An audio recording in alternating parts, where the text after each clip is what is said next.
नमस्कार किसान भाइयों बीते सप्ताह सरसों की टाइट उपलब्धता और सरसों के साथ साथ अन्य तेल में बढ़िया उठाव होने के चलते सरसों में तेजी जारी रही।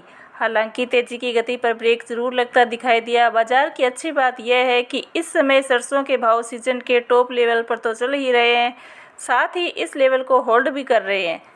किसान भाइयों, हम जानते हैं कि हमारे बहुत सारे किसान भाई ऐसे भी हैं जो कि अभी भी पुरानी सरसों को होल्ड करके बैठे हुए हैं। इन किसानों को दिवाली के त्यौहार के समय सरसों के भाव में और तेजी का अनुमान दिखाई दे रहा है।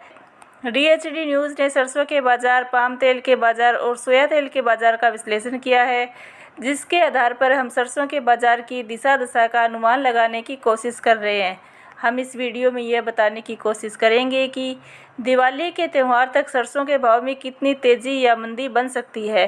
अगर आप सरसों के किसान हैं या सरसों के व्यापारी हैं तो यह वीडियो आपके लिए काफ़ी उपयोगी साबित हो सकती है, इसलिए आपको ये वीडियो अंत तक देखनी चाहिए।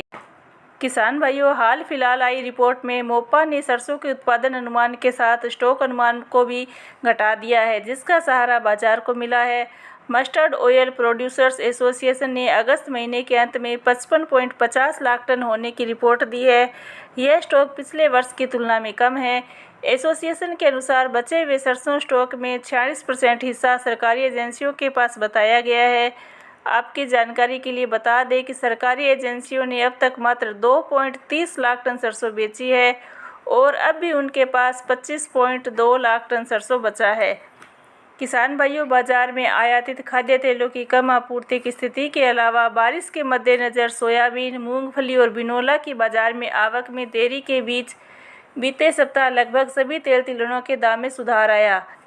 सोयाबीन से काफ़ी महंगा होने के कारण कम आयात के बीच कच्चा पाम तेल के दाम पूर्व स्तर पर बने रहे। जानकारों ने कहा कि बाजार में सोयाबीन, मूंगफली और बिनोला की आवक में देरी की संभावना है।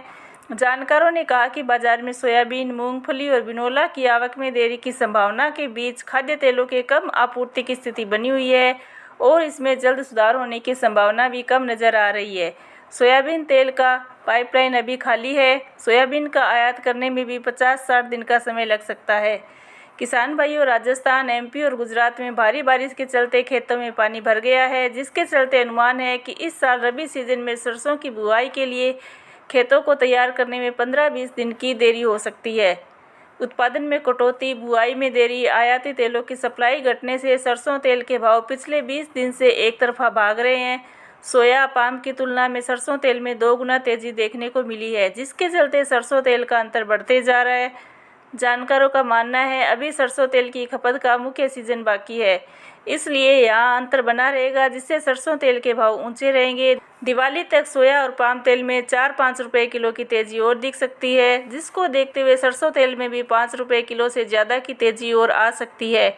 जहां तक सरसों के भाव की बात है, यहां से आगे किसान भाइयों को जयपुर में 6400 की लेवल को मॉनिटर करना चाहिए। अगर सरसों का भाव इस लेवल को अगले 10-15 दिन तक होल्ड कर जाता है तो अगला स्तर 6700 और दिवाली आते आते 7000 तक सरसों के भाव पहुंच सकता है।